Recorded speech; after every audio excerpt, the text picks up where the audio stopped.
This channel does not promote any violent, harmful, or illegal activities. All content provided by this channel is meant for an educational purpose only. Aparna Sen TV9 বাংলাকে একটা সাক্ষাৎকার দিয়েছেন এবং সেখানে তিনি প্রথমেই বলছেন সরকার বদল তো দরকার, কিন্তু এমন কাউকে যাতে আমরা না আনি যেখানে একটা মৌলবাদী শাসন তৈরি হয়ে যাবে। এইটার সম্পর্কে আপনার প্রতিক্রিয়া জানতে চাই।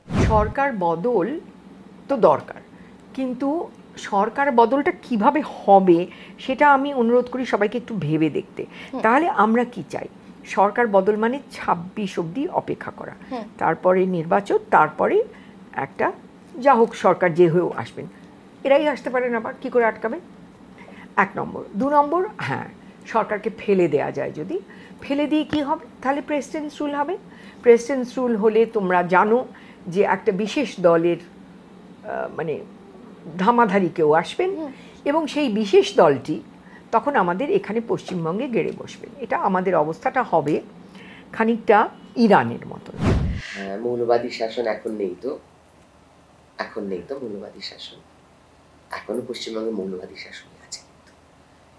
যে রাজ্যতে যে ডিভাইসিভ ভাবে ইলেকশন হয় এবং যে রাজ্যের জিতে আসা এমএলএ এমপিরা পরিষ্কার ভাষায় বলে যে আমরা ভোটটা এভাবে ভাগ করেছি যে মুসলিম ক্যান্ডিডেট দিয়ে মুসলিমদের আলাদা করে দিয়েছি, এই রাজ্যেই বলে তো মানুষ, আজকের তারিখে বলে।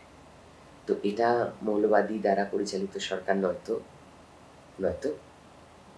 না, উনি তো এই সরকার বলছেনই যে বদল হওয়া দরকার। এই সরকারকে ইয়েস বলেছে, গত 15-20 দিন হয়েছে ওনার মতের পরিবর্তন হয়েছে।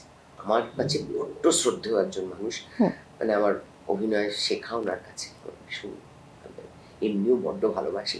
উনি আমাকে এখন একটু কম ভালোবাসেন সেটা আমি বুঝতে পারি, কিন্তু আমি ওনাকে খুবই শ্রদ্ধা করি এবং ভালোবাসি। প্রশ্ন হচ্ছে, আমাকে একটা কথা বলো, এই যে বাড়িতে বসে তুমি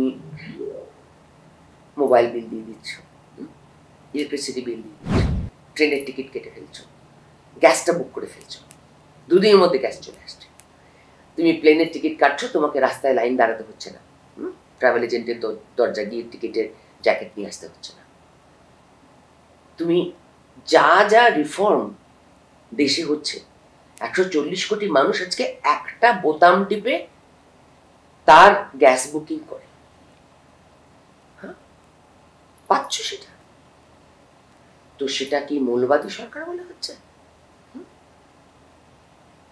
মৌলবাদী সরকাররা যদি এই মৌলবাদী সরকারদের কথাই তুমি বলো, তাহলে সেই মৌলবাদী সরকাররা কি পরিমাণ সারা দেশ জুড়ে হাইওয়েজ বানাচ্ছে। একটু যাও না, যখন বেড়াতে যাও না, একটুখানি হাইওয়েজ দিয়ে ঘুরে বেরিয়ে এসো।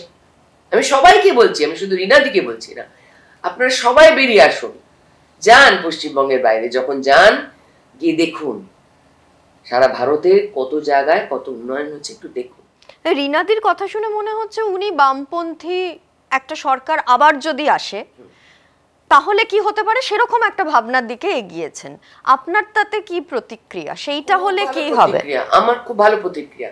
আমার প্রতিক্রিয়া ভালো এই কারণে, যদি গণতন্ত্রকে বাঁচিয়ে রাখতে হয় তাহলে টিএমসির ভালো নেতা যারা আছে, যারা স্বচ্ছ নেতা, যাদের সারাদিন টিভিতে আমরা দেখতে পাই না, যারা চুপচাপ থাকে, কাজ করে, আমি নাম বললেই এখন মুশকিল হয়ে যাবে, সব নানা রকম পক্ষপাতিত্ব বলবে, এই দেখো রূপা এবার টিএমসিতে ঢোকার কথা ভাবছে, কারো নাম বলবো না, সেই সব মানুষদের চিনে 26 ইলেকশনে ভোট দেবেন।